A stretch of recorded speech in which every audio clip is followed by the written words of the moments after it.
নমস্কার, শিক্ষা কুটিরের আরও একটি নতুন আপডেটে তোমাদের স্বাগত জানাই। তো গতকাল তো যে ভিডিওটা দিয়েছিলাম সেটাতে প্রচুর পরিমাণে রেস্ট্রিকশান এসছে। কেন এসছে জানো?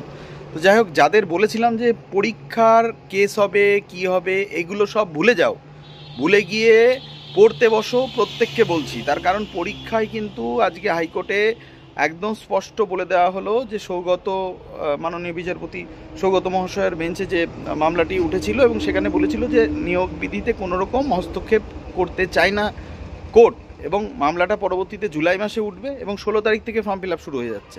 তো সময় খুব কম, সেপ্টেম্বরের ফার্স্ট উইকে পরীক্ষা, সম্ভবত 7 তারিখে পরীক্ষা হবে। তো সেই কারণে তোমরা লড়াই চালিয়ে যাও, সময় কিন্তু খুব কম। এবং গ্রুপ সি ডি যারা রয়েছে, কুইজগুলো আমি চালু করে দিয়েছি আমার টেলিগ্রাম কুইজ চ্যানেলটাই শিক্ষা কুটির। তো তোমরা সেখানেও অংশগ্রহণ করে তাড়াতাড়ি নিজেদেরকে প্রস্তুত করো। কেসের মানে এই ধরনের মানসিকতা নেবে না, পরীক্ষা কিন্তু অনেক কিছু হবে। তো সেই কারণে তোমরা ভালো করে খাটো। ঠিক আছে, দেখা হচ্ছে রাতে। ধন্যবাদ।